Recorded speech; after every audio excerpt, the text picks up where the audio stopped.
Boa noite, pessoal. Bem-vindos a mais uma live aqui para falarmos sobre autismo. Já estou ao vivo? Já tem alguém?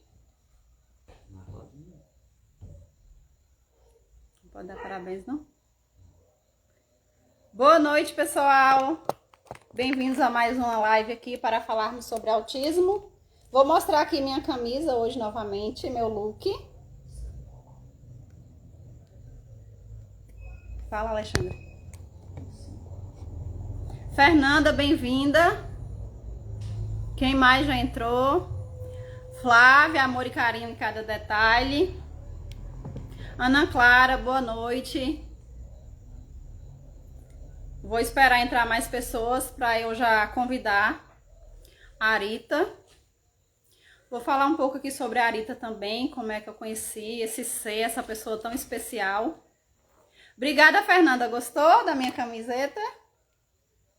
Autismo. Obrigada. Então, pessoal, eu conheci a Arita primeiro pelo meu filho Theo. Theo era kerníctero, tinha paralisia cerebral e eu precisei de uma fono, aí eu conheci a Arita.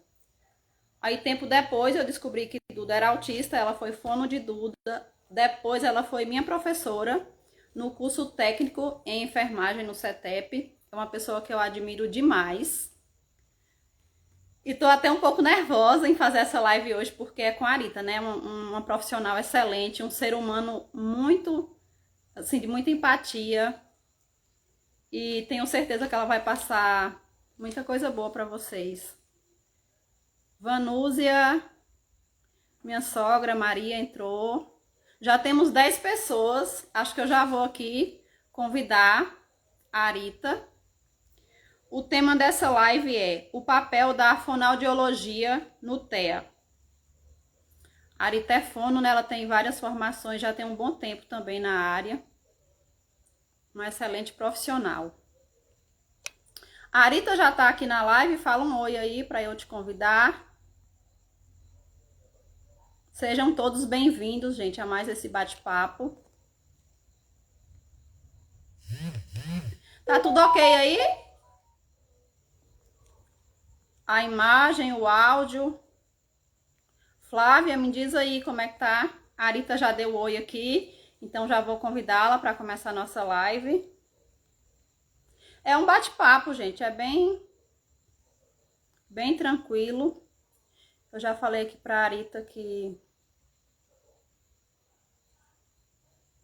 tudo ok, né, Vanúzia? Adriana, saudade de vocês. Você, Adenilde. Todos bem-vindos. Já vou aqui convidar a Arita para a gente começar, tá bom? Sejam todos bem-vindos.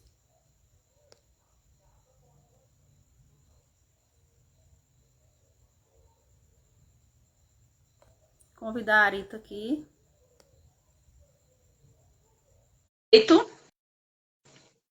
Vamos esperar. Renata, boa noite. Esperar a Arita entrar. Boa noite, tudo bem? Ah, Oi, Arita. Oi, tô tentando aqui só mexer no celular, que eu não tô conseguindo. Ele deu uma travada, mas espera aí que eu vou dar, Vai vou dar ajustar. certo. Problemas técnicos sempre acontecem nessas tecnologias. Eulina, boa noite. Maria de Fátima. Isso, travou, mas Pronto, Arita, boa noite. boa noite a Fátima, boa noite a todos. Agora apareceu, Agora vai. agora vai, se Deus quiser. Eu estava falando aqui como foi que eu te conheci, né? Que foi pelo Theo, depois você foi fono de Duda, e depois você foi minha professora no CETEP. É uma pessoa que eu admiro muito, uma profissional excelente, um ser humano excelente. E vou pedir aqui para você se apresentar. Se você quiser, faça uma autodescrição do sua fisionomia, do espaço que você está, ok? Fique à vontade. Opa, boa noite. Boa noite, Fátima. Boa noite a todos que estão aqui na live agora, nesse bate-papo, né, que a gente vai fazer nessa noite.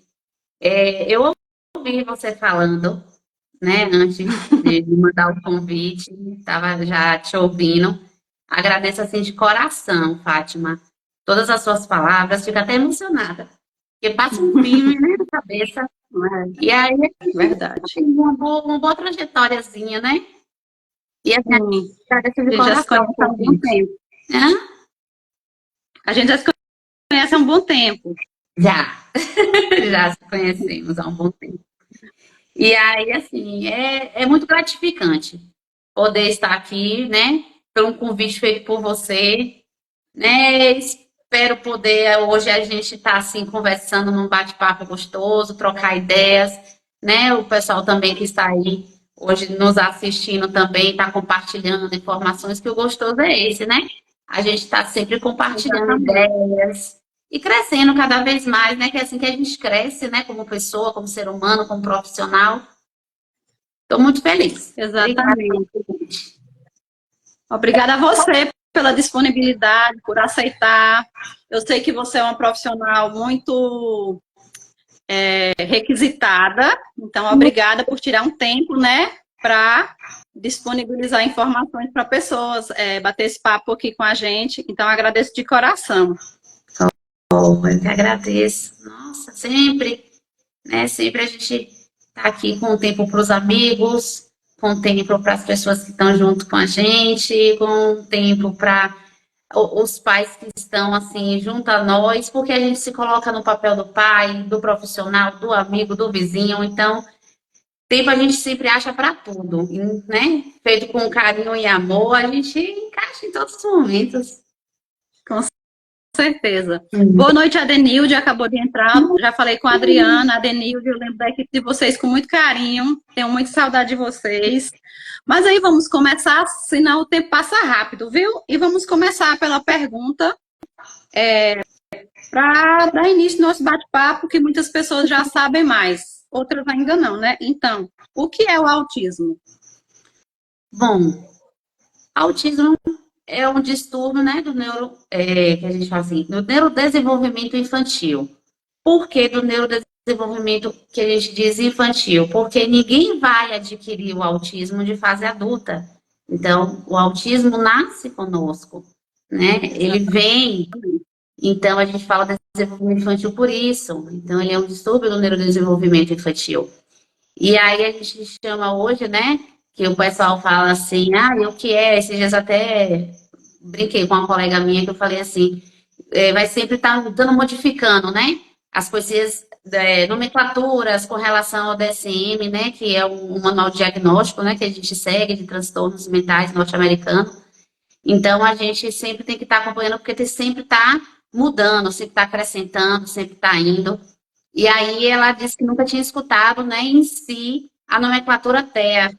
E aí, assim, achei, né, muito, como é que eu vou dizer assim, no momento eu fiquei, assim, um pouco chocada, porque eu acho que é um tema que está sempre muito em evidência, né, aí as pessoas falam assim, ah, virou moda. Não, não é questão de moda, é questão que hoje é um tema evidenciado, por quê? Porque está tendo nome, está tendo força, né, principalmente das pessoas que estão aí à frente, que você é um exemplo desse, e parabéns por isso. E aí, é o Obrigada. que a gente fala que é o autismo, né? Que é o transtorno, né? Desse espectro autista, que a gente fala espectro por quê? Porque é tão amplo, né? Ele tem tanto ali dentro a ser descoberto, que por isso que na época até, né, tem aquele símbolozinho do quebra-cabeça, né? Que o pessoal fala assim, por que quebra-cabeça? Né? Ou por que o quebra-cabeça? Porque a gente acha que precisa estar sendo encaixado, porque sempre tem um pouco a mais a ser descoberto, né? O espectro ele é muito amplo. Então, falando um pouquinho, né, Exatamente. com relação a esse autismo, aí o pessoal pergunta o porquê não falar do autismo sem falar por que esse tema veio sendo abordado, qual é a história, de onde surgiu esse autismo, né? Hoje as pessoas perguntam muito, falam assim, ah, autismo chegou assim do nada? Começou do nada? Na verdade, não é do nada, né? O autismo tem muito tempo, se a gente for parar para analisar, observar, fazer um contexto histórico, é algo, né? Antigo. Tem filmes já Antigo. lançados com personagens autistas que a gente fala que não é de agora de 2000 para cá, que o pessoal fala assim, parece que do ano 2000 para frente só tem autista, né? Não é assim que o pessoal está falando ultimamente? E não, na verdade é uma coisa bem antiga. Se a gente for Exatamente. fazer, né, um contexto histórico, a gente fala que assim, o autismo em si, né, quando foi pesquisado a primeira vez, né, lá pelo suíço, que a gente diz, o que que acontece? Ele utilizou o nome do autismo, né, que a gente fala hoje como auto, vendo características de esquizofrenia em adultos. Então ele dizia assim, né, pessoas que vivem no seu mundo, é só meu, para si, né? Alucinações auditivas, então aquela pessoa que ficava no mundo, achava que escutava as coisas. Será que é um mundo real, né? Será que é um mundo irreal? E aí disso vieram esses estudos, isso foi em 1908. Olha quanto tempo tem isso. E as pessoas agora estão começando a dar uma cara. Na verdade, o autismo não tem cara, não é isso? Então, de lá pra Exatamente. Eu ouvi falar sobre o autismo, Marita, em 2017, quando chegou na minha casa, quando chegou o diagnóstico de tudo. Até então eu nunca nem tinha ouvido falar, via algumas vezes assim de forma bem aleatória na TV, mas nunca tinha me aprofundado sobre o assunto. pois é algo bem antigo. A gente tem livros, né? Na época, eu não vou falar assim, Rita, de quando você nasceu, desde pequena você sabe o que é autismo? Não, né? Eu sou de 1983, revelando minha idade. Mas assim, na Precisava, mas tudo bem. Ó, será que tem tempo essa criatura? Tem um tempinho. E aí o pessoal fala assim, não, desde quando você era criança, você sabia que era autista, né? Você já ouviu falar? Não. Na verdade, eu comecei a ouvir mesmo falando de autismo quando eu entrei no curso de fonoaudiologia. Quando eu entrei para estudar a fono. Então, eu entrei na faculdade de fono em 2004. Então, de lá para cá, eu ouvi falar de autismo. Então, a gente estudou, aí vinha os livros, vinha os filmes que a gente fazia análise. Por quê? Porque o nosso foco de fono com o autismo é mais o quê? Comunicação, linguagem, né? Então, por conta disso, a gente estudava Uhum. muito. Então, de lá para cá, eu particularmente já conheci o que era autismo. Porém, vim trabalhar com autista realmente depois de formada. E na época da faculdade, eu tive estágio com autista. Fui ter realmente depois de formada. Mas, assim, é um tema antigo, são coisas antigas, Exatamente. mas a gente fala assim, a tecnologia, né, vem para poder trazer muitas informações que o pessoal só vê pelo lado negativo da coisa, né? Que as coisas vão só evoluindo e tem o lado negativo realmente da evolução, mas tem o lado positivo da coisa, então a gente vem descobrindo de um tempo para cá, mas é algo antigo, né, que se foi feito estudos, né? Depois a gente fala que o psiquiatra, né? O Lican, né, que tem até os estudos, né, do distúrbio do comportamento infantil. Ele fez estudos na época no hospital de psiquiatria com crianças, foi daí que ele notou que a esquizofrenia é uma coisa. Então, a esquizofrenia ela pode se desenvolver na infância, mas ela não é um diagnóstico da primeira infância que acontece, né? Ela pode acontecer na fase adulta, enfim. E não, o autismo é diferente. Teria características parecidas, porém é algo que nascia. Então, desde novo, desde a infância se manifestava. E aí veio esses estudos em cima do autismo. Exatamente. Ô, Arita, estão mostrando aqui que já tem 50 pessoas na live. Estou muito feliz, gente. Muito obrigada a todos que chegaram. Eu vi aqui Bira, Áurea, algumas pessoas que eu conheço. Abraço a Áurea, psicóloga também, que eu sinto saudades. E eu queria te falar, assim, Arita, que eu acho que a fala é a questão que mais aflige os pais, ou melhor, a falta da fala, né? É uma questão assim que a fonoaudiologia tem um papel muito importante no autismo, porque eu acho que é onde os pais mais colocam expectativas. É quando meu filho vai falar, se o meu filho vai ter fala funcional. E tem também alguns exames que são solicitados pela neuro, que é diretamente ligado à fonoaudiologia. Eu gostaria que você explicasse quais são esses exames que são solicitados, que é feito pela fono, e como é que é feita a terapia da fonoaudiologia, e até assim, se você tem algum conselho para dar para os pais, porque eu acho que essa questão de fala é muito importante. Eu mesma percebi o autismo de Duda por conta do atraso de fala.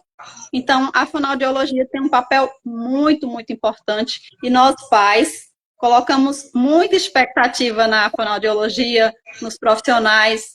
Aí eu queria que você falasse um pouco dos exames e também da terapia e um pouco, assim, explicar para os pais, né, que tem que ter um pouco de paciência, né? Com certeza. A paciência, a gente fala que é o ponto X, né, da questão. É o pontinho de amor para aquele processo, né, terapêutico. Então, tem que ter paciência de fato os pais, né, os responsáveis, acompanhantes, aqueles que estão prestos, todos os familiares, porque não adianta, né, ou o pai e a mãe seguir um roteiro, sendo que ele tem contato diretamente com todo aquele ciclo familiar e os outros não terem. Então, a paciência é a base de tudo, né, na verdade. Em relação a... Você perguntou com relação ao diagnóstico, né? Então, assim, para diagnóstico do autismo, é ainda meramente clínico, né? Ele é um diagnóstico clínico, né? Precisa-se de um olhar de uma neuropediatra, né? Ou de uma psiquiatra infantil. Então, inicialmente, o que, os médicos vão fazer, né? O neuropsiquiatra, eles vão fazer uma conversa com os pais, né? Com os responsáveis dessa criança e vão avaliar essa criança dentro do consultório, porque é uma avaliação clínica. Então, com essa avaliação, normalmente, o que é que acontece? Se encaminha, né, esse paciente para uma equipe multi, que aí vai vir o quê? Uma psicóloga, um psicopedagogo, a fono, um TO, entre outros profissionais, né? Às vezes requer também um adfísio, um assistente social, eles todos estão inseridos nessa equipe multi, para a gente poder fazer esse processo, né, de avaliação, para poder levantar todos os pontos, né, já que o autismo, a gente fala que é aquele tripé, que é a dificuldade não só do comportamento, como da interação social e da comunicação. Então, a gente observa todo esse contexto para poder estar fechando o diagnóstico. Principalmente diagnóstico que a gente diz do autismo quando está com suporte 1, né? Porque eu acho Mais que é o difícil, mais difícil, não é verdade? A maioria verdade. das pessoas a gente vê muito passando em vídeos e em TikTok. O pessoal fala assim: ah, meu filho tem um autismo leve. Aí vem a frase embaixo, né? Leve para quem? Leve para a mãe? É, Leve para você, professor, né? Leve para. Por quê? E ninguém sabe qual é a rotina, né? Dos pais atípicos, independente se o suporte dele vai ser um ou dois. Então, ninguém sabe dessa questão. E a questão leve, a gente fala, né, do suporte um é um pouco mais complicado para fechar, porque muitas vezes acaba confundindo um pouco com outras questões, né? Outros diagnósticos, comorbidades, personalidade, exames que são enfáticos para a gente falar assim, ah, eu vou pedir aquele exame para fechar o diagnóstico do meu filho. Não, não existe um exame que feche o diagnóstico, né? Existem vários exames que os médicos solicitam para quê? Para poder afastar outras hipóteses diagnósticas, né? Que podem estar vinculadas, né? As comorbidades associadas àquele diagnóstico, né? Do TEA ou não. Então, é encaminhado um exame de imagem, né? Uma ressonância. Por quê? Porque a gente sabe que no exame de ressonância de imagem, a gente consegue, às vezes, diferenciar, por exemplo, o diagnóstico de TDAH, né? Que às vezes o pessoal fica, ah, será que é um autismo? É um TDAH? É um TOD, né? E aí fica todo mundo naquela questão. Então, assim, às vezes o imã de imagem, o autista, né, com essa relação do funcionamento neural, né, dele, a gente fala o seguinte, o bebezinho ali na barriga, com 3 meses, ele já tem, né, esse sistema neurológico formando, né, ele vai praticamente estar formado com 5 meses de gestação. E aí, os especialistas falam que depois daí o cérebro ele vai como se fosse sendo lapidado, né? É igual a pedra bruta que a gente extrai, né? Um diamante. E você vai lapidando. Então, assim, a parte neurológica da gente também é assim. Então, vai lapidando. No autismo, que é que os estudos vêm comprovando? Que na hora que ele vai sendo lapidado, ele tem pontos, né, diferentes cerebrais que eles vão tendo aquele processo rapidamente de estimulação, diferente do TDAH que tem um ponto específico. Então, às vezes, nesses exames de imagens, né, que eles fazem, nesses exames de mapeamento, dá para a gente observar isso, esse diagnóstico, né? Às vezes, eles pedem exames genéticos, porque existe aquele síndrome do X frágil, né? Eu acho que vou falar, que é uma síndrome que a gente fala cunho genético. E às vezes, a maioria das pessoas que têm essa síndrome do X frágil, eles têm a dificuldade intelectual, né? E por conta disso, às vezes, algumas características batem por conta do comportamento, principalmente no sexo masculino, que vincula às vezes, com o comportamento de uma pessoa com autismo. Então, se pede o exame, às vezes, né, genético, para poder afastar aquela hipótese do X frágil. E aí, por da fonoaudiologia, não existe um exame, né, específico de laboratório, de imagem. Não, o que acontece na área da fonoaudiologia? A gente faz o diagnóstico de uma forma clínica também. A gente observa, né, como é o nível de fala, se ele é verbal, se ele é não verbal, como é que está o repertório, né, da indivíduo. Então, a gente vai observando para poder fazer esse levantamento. Agora sim, por ter algumas situações que dificultam o processo de fala, por exemplo, mas a gente tem a fala, ela é um ato motor, né? Então, para a gente poder fazer com que ela aconteça, precisa ter os órgãos fonoarticulatórios envolvidos. O que é isso, né? Bochechinha, língua, lábios, né? Palato. Por quê? A gente precisa articular os sons para poder sair esses sons que a gente fala, são os sons das letras. Então, às vezes, quando a gente tem uma alteração desses órgãos, pode estar dificultando para a produção da fala. Então, por exemplo, tem uma apraxia, né, que a gente fala que é um distúrbio neurológico. Às vezes, pode ser interpretado no sentido de entender o porquê ele tem aquela apraxia. E aí, a gente tentar desvincular algum diagnóstico neurológico que está causando a apraxia da fala e não exatamente uma dificuldade da fala por conta do autismo. Mas, assim, o diagnóstico, ele é realmente clínico, né? E a gente fala o quê? Precoce. Precisa ser precoce para, quanto antes, melhor, por conta do processo de intervenção. Então, na parte fonoaudiológica, assim, não tem exames específicos. Ele é um diagnóstico clínico mesmo. Certo. Eu comentei porque Duda, a médica pediu bera e audiometria. Mas também é só para descartar outros diagnósticos, né? Isso, o bero e a audiometria, por quê? Como a questão do autismo, uma das queixas principais que os pais trazem, né? Uma das angústias, como você falou mesmo, é a questão de fala. Então, assim, é aquela velha história, né? São os sentidos que a gente tem, né? O visual, o auditivo, né? O tato. A questão da fala, que é aquele ato da gente se expressar, é muito dificultoso para um pai, para uma mãe, querer saber algo e não ter aquela resposta, não saber interpretar naquele momento, né? Às vezes a comunicação que não venha de uma forma verbal, oralizada. Então, eu acho que aquilo ali é o que vai angustiando muito os pais. A questão dos exames de Bera, né? Que é um exame que a gente fala, é um exame de excelência, que é um exame para diagnóstico auditivo. Ele é um exame que vai avaliar todo o seu tronco auditivo, né? Que é a forma que a gente escuta através de vibração, né? De osso, porque se tiver alguma alteração na audiometria, no Bera, ele fecha realmente para saber o que é aquilo, porque a audiometria às vezes pode ser um pouco falha. Por que falha? Porque às vezes a gente depende da resposta do paciente. Então, você coloca o paciente ali para poder saber se ele está ouvindo. Porque a maioria das pessoas com autismo é aquela questão, a gente chama, chama, chama, ele não ouve, né? Não responde. Não responde. Não é assim? Vai falar assim, não responde. Será que tem problema para ouvir?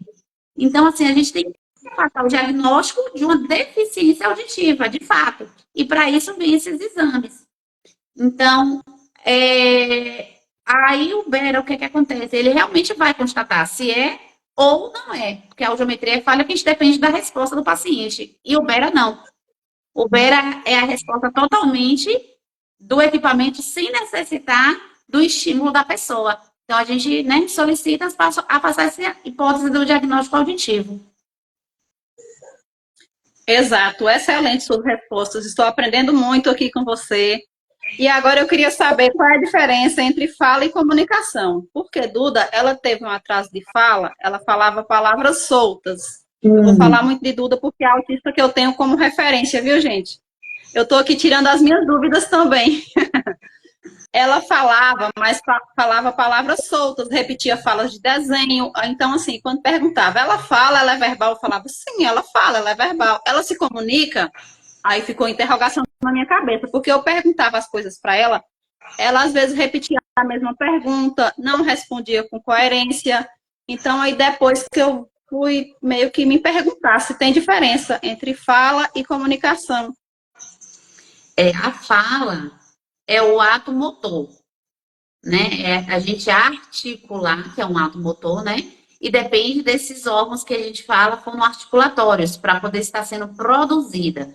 Então, se eu quero passar uma mensagem na fala, eu vou articular, né? Esses órgãos de uma forma em que eu consiga articular todas as letras a ponto de dar o som a cada letra.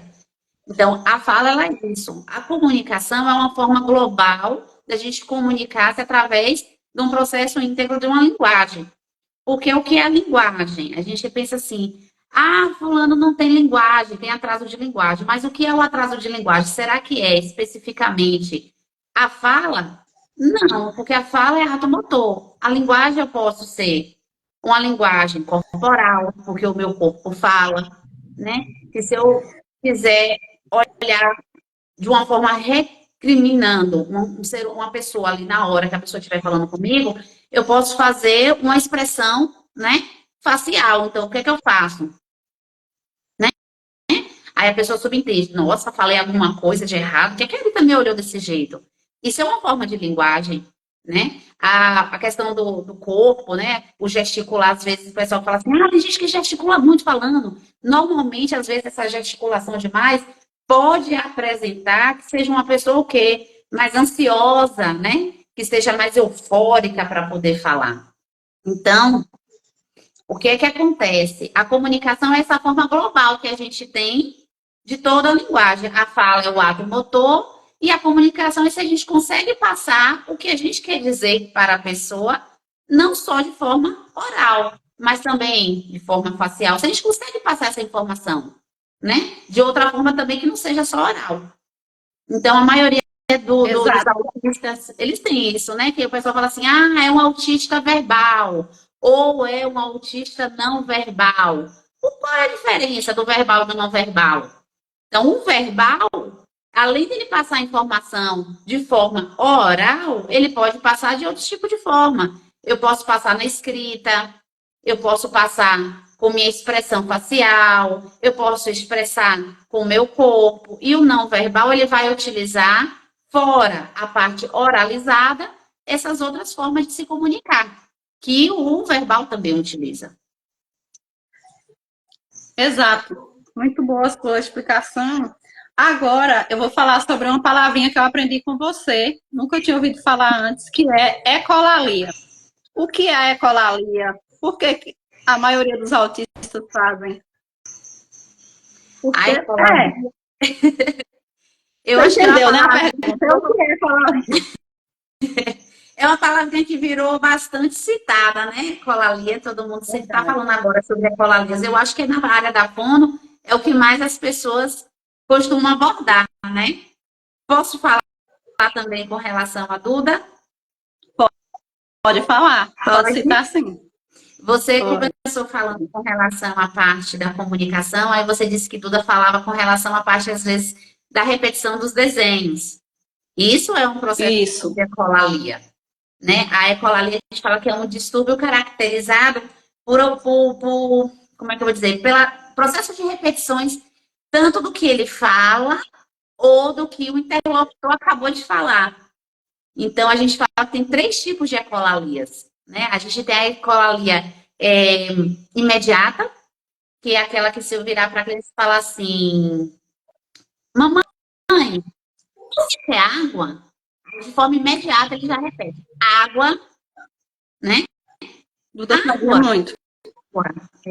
Nós temos a ecolalia tardia, né? Que é aquela ecolalia que se repete mais tarde, que foi o que você falou aí com relação à Duda.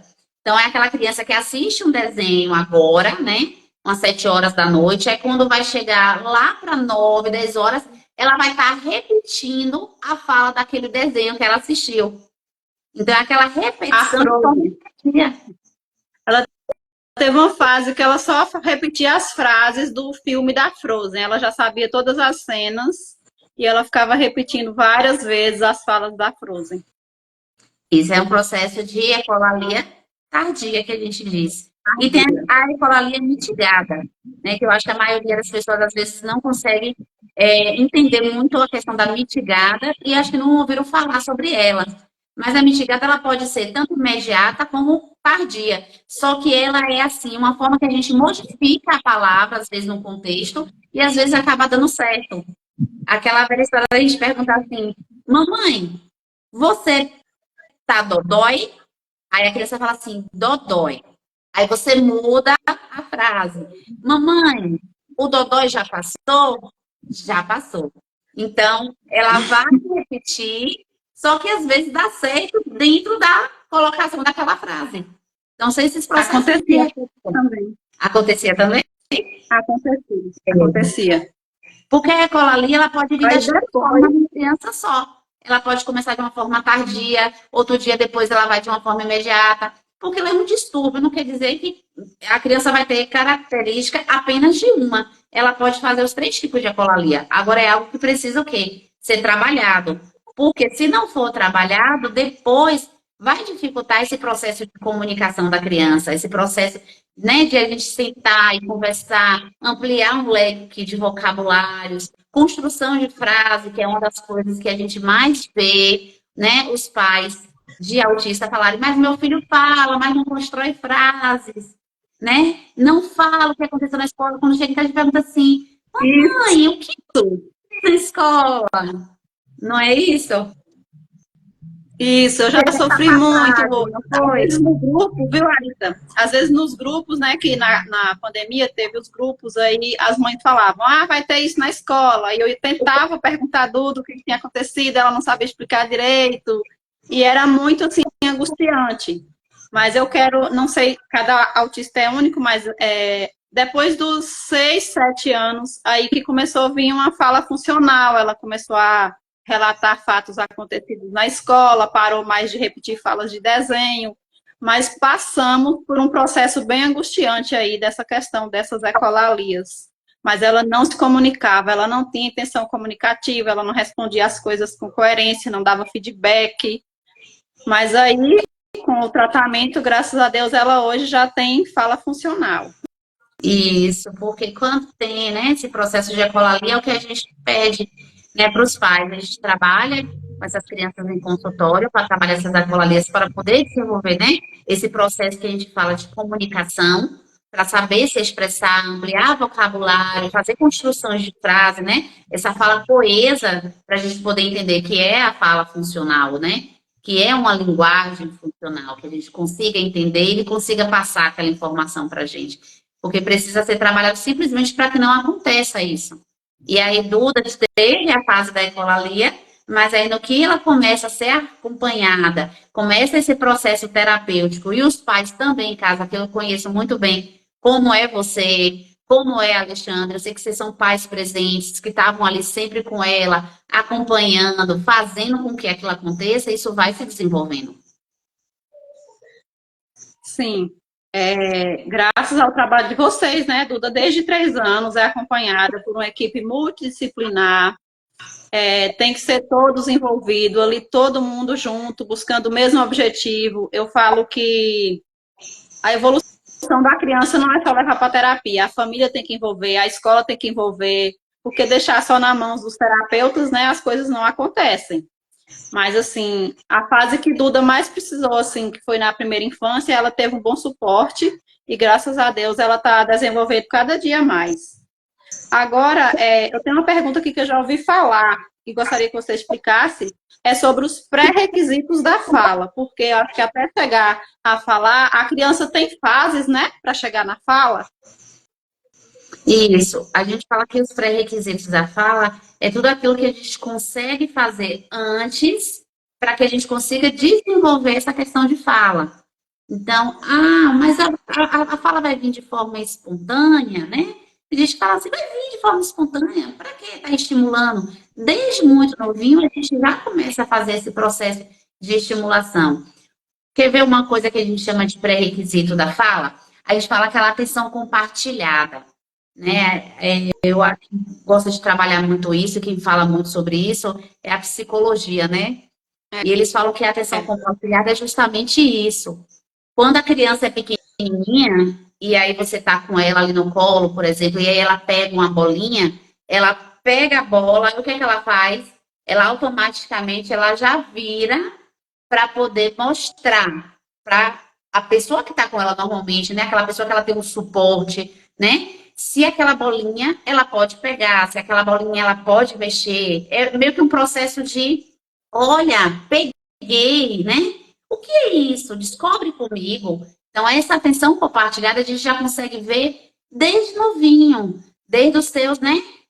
Primeiros anos de vida, primeiros são primeiros meses de vida, né, na verdade. Então, essa atenção compartilhada, já é um pré-requisito para a fala. Porque a partir do momento que ela pega aquilo que você troca o olhar com ela, aí você já olha naquela, né? Olha que legal, que bola linda, né? Então, isso já é um pré-requisito. O seu sorriso já é um pré-requisito para a fala, que a gente fala que é um sorriso social. Que aí você vira e fala assim, que lindo! Ganhar a bola. Então, por isso que eu digo que às vezes eu sempre brinco, eu falo, trabalhar com criança, eu particularmente eu gosto muito. E a gente precisa gostar do trabalhar com criança, por quê? Por conta justamente disso. A criança, ela observa muito esses pré-requisitos para tudo, porque a criança é um ser puro e verdadeiro. Então, quando você sorri para ela de forma verdadeira, ela vai demonstrar de forma verdadeira também esse processo com você. Então, o sorriso social é um pré-requisito, essa atenção compartilhada, né, é um pré-requisito, uma compreensão naquele momento com a criança, né, de olhar, de entender, de gesticular junto com ela, de acalentar aquele momento, tudo isso é pré-requisito para a fala. Então, a fala ela se desenvolve através desses pré-requisitos que a gente faz antes. Ela vem de forma espontânea? Vem, mas ela pode ser desvirtuada no meio do caminho se a gente não tiver esses pré-requisitos, né, também caminhando junto. O apontar também é um pré-requisito, porque Maria Eduarda também demorou para apontar algumas coisas, e com ela, a maioria das coisas não foram espontâneas, igual você está falando aí. Na época eu não sabia e começa a passar um filme na minha cabeça, mas eu percebi que coisas simples que para as outras crianças pega no ar, eu tive que ensinar tudo para a Duda. Para o autista tem que ser tudo ensinado e várias vezes, para ela entender o contexto e fazer. Isso. Não foi fácil. Uma mãe chega no consultório, é uma das coisas que eu sempre falo, que a criança ela aprende por processo de repetição. Precisa ter esse processo de repetição. Essa questão do apontar, se a gente não direcionar o que é o apontar e a gente ensinar para ela, né, como solicitar aquilo, e não só de forma apontando, não só para a criança que tem, né, que é autista, mas também para aquela que não é autista. Então, tem crianças que vão ao consultório e aí não tem ainda essa questão da fala, e aí ainda não adquiriu, né? A fala, e aí o pai fica, a mãe fica angustiada e fala assim: mas se você apontar a ideia, a criança teoricamente vai ficar apontando, porque tudo que eu aponto, eu dou, não vai precisar fazer esforço para poder falar a ponto de pedir. É meio que algo que deixa a criança um pouco mais preguiçosinha, né? Então, essa questão do apontar, tanto é que quando a criança autista, ela se comunica dessa forma, né, apontando, é uma orientação que a gente dá aos pais, né? Quando ela apontar, vamos tentar entender o que é que ela quer, mas não vamos dar de imediato o que é que ela quer. Nós vamos tentar falar, nós vamos tentar levar, porque depois desse passo do apontar, a criança pega a sua mãozinha e vai. Aí Duda já é fazia do muito outro isso, adulto. viu? Hã? Ela usava o adulto como instrumento, tipo ir para rua. Ela não falava que ia ir para rua, ela pegava a minha mão ou da avó e levava para o portão. Fazia muito isso, de usar o adulto como instrumento para se comunicar, mas não falava. Isso, a gente fala isso com os pais. Então, se ela utiliza vocês como instrumento e vocês, assim, se deixam levar como instrumento, ela sempre vai ter uma pessoa para fazer isso para ela. Então, a gente sempre fala. Então, deu, né, aquele momento que ela tá levando sua mãozinha, você tenta fazer o quê? Perguntar para ela, né, o que você quer? Tenta mostrar, articula. Aí fala assim, ah, mas com 2 aninhos ela não entende. Entende, a criança entende. Pode falar, fala o nome, repete o nome, mostra, e não sempre ficar indo direcionado por ela e fazendo tudo por ela. Até porque, se a gente continuar dessa forma, ela não vai desenvolver nem o processo de fala e nem o processo de autonomia também. Que é muito importante a gente deixar a criança ter autonomia de fazer as coisas. Porque isso vai fazer parte também, né, do desenvolvimento até da personalidade dela futura. Exatamente. Até que Duda tem professora auxiliar na escola, só que não sei se Mana está presente, mas a gente sempre teve essa preocupação de não deixar ela dependente dessa auxiliar. Aí auxiliar fica fora da sala, só é solicitada quando a professora regente acha necessário. Porém, cada autista é único, né? Mas eu acho que todas as mães buscam essa autonomia e no dia a dia também, né? Os pais têm que ajudar ele a ter cada dia mais autonomia. Minha irmã está falando aqui que tem mais de 60 pessoas na live, tem outra pessoa falando aqui também que autismo não é sentença, é um ponto de partida, a falta de apoio e dedicação dos pais e profissionais é a sentença, é o que sentencia ele, verdade. E eu estou muito feliz, gente, muita gente aqui participando, Ró Domingues, Arita é um ótimo profissional. Muita gente comentando aqui, não vai dar para ler tudo. E acho que já temos 50 minutos de live. Mas estou muito feliz. Também, fiquei bastante feliz. Obrigada a todos, viu? Eu tô lendo aqui também, vai passando, passando. Obrigada a todos que estão presentes, obrigada a todos também que estão participando, né? Trazendo esse reforço positivo para a gente que está aqui também falando. É muito gratificante. Muito obrigada mesmo. Eu gostaria de ler todos aqui, mas se a gente ficar lendo, a gente não vai conseguir aprender com você, que está falando maravilhosamente bem.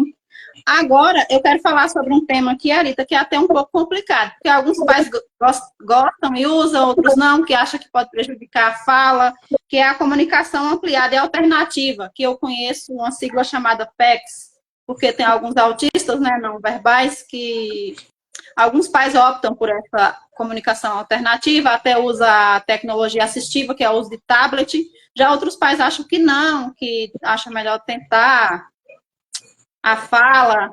Aí eu gostaria que você falasse um pouquinho sobre isso, apesar que aqui eu nem vejo muito profissionais utilizando essa, não posso, acho que é um instrumento ou é um método.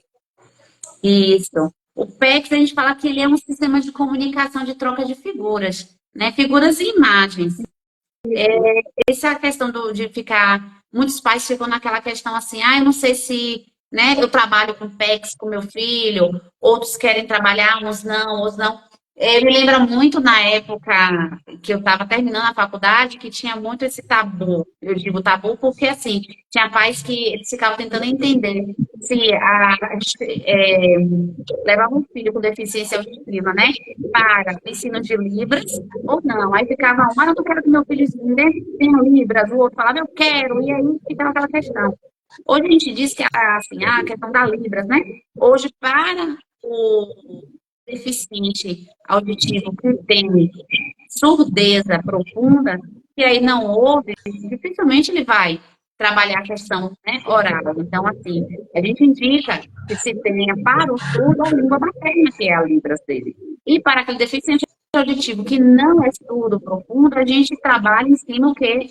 Da oralidade. A gente quer que seja oralizado. Então, a gente trabalha fazendo com que ele seja oral, a não ser que seja uma vontade dele futura falar assim, não, eu não quero, né? E pronto. Ele desista e fala que não quer oralizado, quero livro, e pronto. Então, tinha muito esse tabu. Essa questão dos PECs também é isso. Tem pais que acham que porque você utiliza ali o PECs, eles vão ficar sem ser oralizados.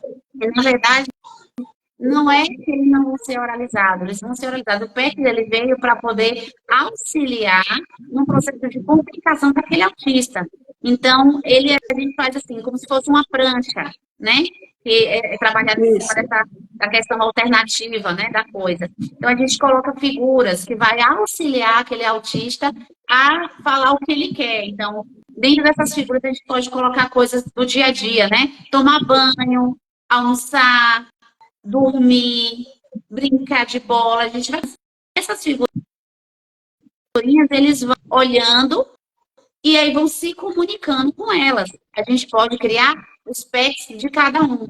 Tanto é que, assim, para aqueles que gostam de utilizar, né, o método do PECs, a gente sempre fala que não é interessante a gente estar trocando as pastas de PECs, assim, de autista para autista. Cada um é interessante ter o seu. Por quê? Minha rotina é diferente da de Maria, né? Que é diferente da de Vitória, que é diferente. Todo mundo tem as suas. Então, possa ser que a gente tente colocar ali no plano e o autista fazer esse processo de comunicação seja diferente do outro e acabe atrapalhando um pouco eles. Mas esse sistema ele vem para auxiliar mesmo na comunicação.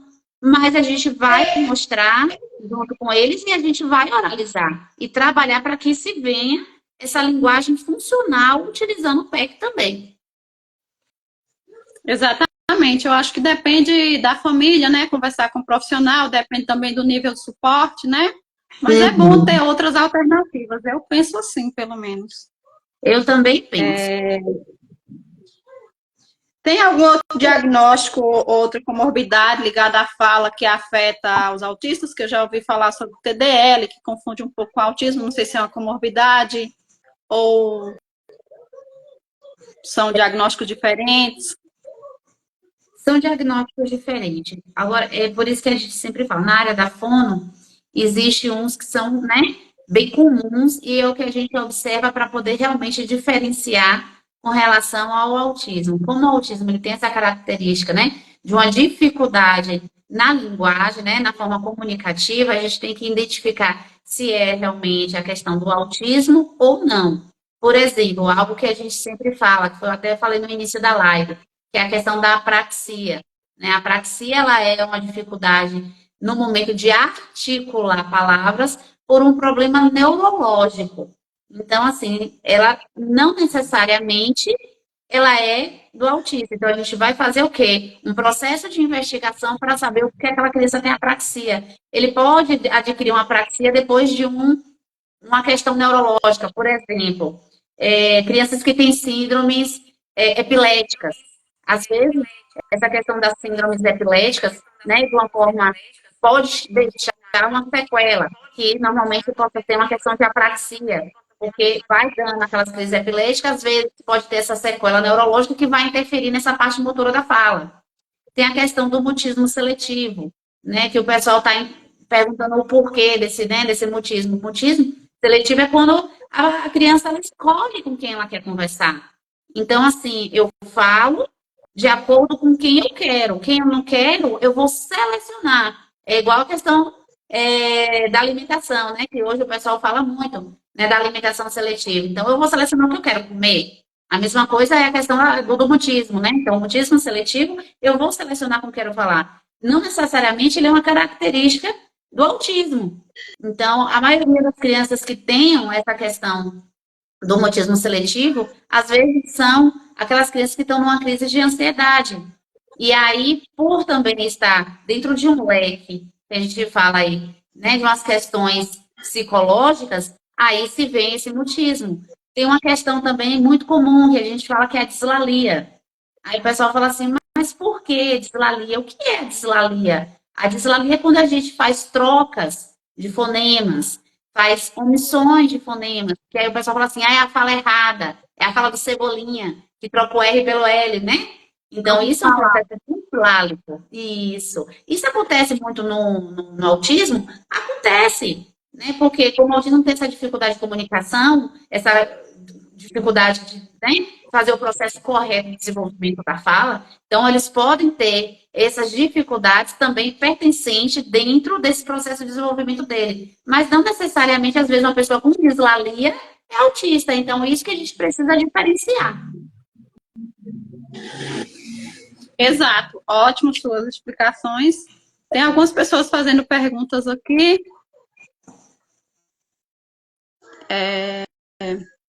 Neia tá mandando um abraço. Saudades, Neia.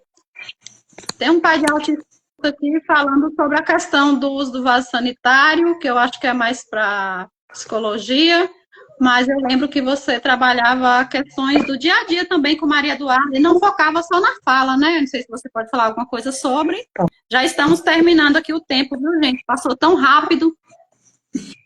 Passou rápido, né? Aí se você puder falar um pouco sobre isso. Posso. A questão do dia a dia que eu trabalhava com Duda era por quê? Porque Duda ela tinha o processo da ecolalia.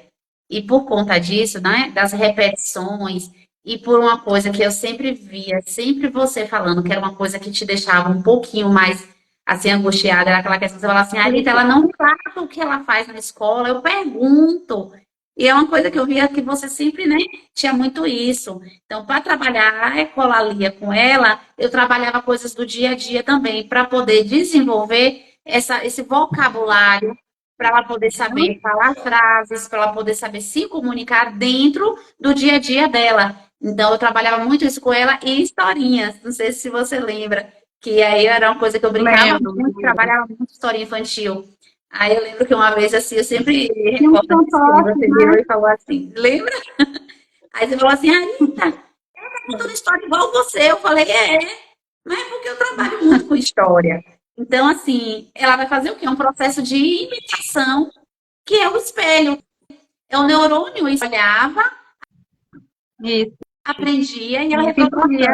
E isso era bom, porque isso era um processo de evolução, né? Que é um processo de imitação, que ela lembrava e contava até ela ter, se descobrindo ali ao pouco, ela contar as historinhas. Por isso eu trabalhava com as coisas do Exato. dia a dia, que era para poder ampliar o vocabulário dela e fazer, né? Ela entender e saber entregar direitinho. Ajuda muito, né? Você colocar mais o dia a dia da criança. Sim, porque a realidade dela, né, é o que ela vive, não adianta eu querer levar para o mundo fora. Teve uma vez que eu até brinquei, que eu gostava muito de trabalhar com coisas assim de zoológico. Eu ainda gosto, mas às vezes o zoológico não faz parte de um contexto, né, de todas as famílias. Então, por conta disso, aí eu fiquei meio assim, às vezes você fala de zoológico, aí a criança olha assim e tal. Aí quando você fala de animais, ela entende. Mas aí eu peguei e comecei a sair. Aí eu comecei a fazer o quê? Ir para a fazenda. Então, animais da fazenda, eu acho que traz mais essa realidade do que animais zoológicos, animais de floresta. Então, eu acho que esse dia a dia era mais gostoso trabalhar porque era a vivência dela. Sim. Tem um comentário aqui. Oi, prima. Depois dos meus 35 anos, descobri que sou autista nível 2 moderado. Como? Uma pessoa que descobriu que é autista depois dos 35 anos. O autismo, apesar de que a gente fala que é um diagnóstico, né, da primeira infância, por que o diagnóstico da primeira infância? Porque é mais fácil a gente observar através, né, do que nos apresenta até os 3 anos de vida. Pode ser antes? Pode, porque não tem idade mínima para fechar diagnóstico, mas a dependendo, né, de como sejam esses sinais e sintomas que sejam, né, perceptíveis, às vezes perpetua, né, e a gente vai descobrir na vida adulta. Teve até uns atores que esses tempos deram até entrevista, né, dizendo que descobriu depois dos seus 30 anos. Então, assim, tem vários casos desses. Porque às vezes o pessoal fala assim, não, é o jeitão da pessoa, né? Puxou o pai, puxou a mãe, né? A personalidade dele é assim, e por aí vai perpetuando. E aí descobre na vida Isso, adulta. mas acho que vale a pena investigar, né? Vale a pena Sim, investigar com direitinho. certeza. Não só quando criança, é como na vida adulta também. Até porque, assim, se você investiga, já sabe, eu acho que tudo aquilo faz parte de você. E é muito mais fácil você saber lidar com você quando você sabe quais são seus processos que te limitam naquele momento, que não te deixam sair para uma. Por que eu não posso ir por aqui? Ah, às vezes eu não posso ir por aqui porque tem algo que esteja embarreirando. Quando eu sei, aquela barreira acaba. Então é interessante, né? Exato. Nós já estamos no finalzinho. Pensar uma mãe aqui, vamos focar só nessa pergunta aqui. Depois você faz as suas considerações finais. E eu também, se dá tempo, quero te agradecer mais uma vez. Rose Lopes, meu bebê ainda não fala e esse atraso na fala me fez confiar o autismo. Bom, Tem Rose que Lopes, investigar, né? né? Tem que investigar. Se Uhum. você acha que seu bebê, né, ainda não desenvolveu a fala, não sei qual é a idade, né, que o seu bebê tem, mas assim, a gente não é que a gente tenha um padrão fixo de normalidade para falar assim, ah, com 1 ano a criança fala isso, isso e isso, com 2 fala isso. Não, a gente não tem esse padrão de normalidade. A gente tem estudos, né, que comprovam mais ou menos que a gente fica se baseando como é que é um padrão que chega próximo a um processo de normalidade daquele desenvolvimento ou não. Então, assim, dependendo da idade da criança, a gente já espera que com 1 ano de idade a criança já tenha, né, um lequezinho, né, de palavras, de 25 palavrinhas. Ah, precisa articular de uma forma correta? Não necessariamente, mas ela precisa ser funcional. Então, se eu sei que meu bebê chama a babá de água, então, quando ela quer chamar água, ela fala assim, a babá. Eu já sei que é água, então é água. Então, é uma palavra funcional, porque toda vez que ela for falar, ela vai falar com esse mesmo jeitinho. Então, a gente tem que observar isso. Depende da idade da sua criança, você tem que ver direitinho se ele já está realmente muito atrasado ou não. Eu acho interessante, né, levar realmente para uma avaliação. Normalmente, quando a gente tem esse atraso, né, na fala, é interessante levar para avaliação do fono. Se o fono avaliar e achar, né, que tem que encaminhar para um outro profissional, aí ele mesmo ele já conversa, já encaminha, é bom que tira a dúvida, né? Se precisa ou não, está indo para outro especialista, ou se é algo que pode ser esperado, ou se é algo que já está fora desse padrão de, né, de normalidade. E aí é interessante levar, né, para poder avaliar mesmo. Isso, ela está falando aqui que ele tem 3 anos e que já está em investigação, então parabéns pela sua iniciativa. E ajudou, né? Acho que tirar a dúvida de outros pais que estão aqui na live. E já passamos dos 50 minutos. Já segui o roteiro aqui, a Arita já tirou as minhas dúvidas. Aí eu gostaria que você fizesse umas considerações finais, que infelizmente já está acabando o tempo. Boa noite, tia Leide. Pode? Bom, pode. Oh, queria agradecer a todos que estão presentes aqui na live, né? Para aqueles que não puderam entrar, eu sei que muitas vezes, né, esse horário a pessoa tem um empecilho. Eu vou dizer que alguns colegas já falaram assim: olha, esse horário eu estou em sala de aula, né? Porque eu também sou professora à noite, né, Fátima? Eu também dou, então eu entendo. Tem gente que está trabalhando em outros locais, tem gente que às vezes não pode estar entrando por outros empecilhos, mas para aqueles que eu sei que mesmo não estando no momento na live, né, tá ali torcendo pela gente, tá ali falando, poxa, queria estar presente, mandou boas vibrações. Eu agradeço a todos que estão presentes, aqueles que não puderam estar presentes.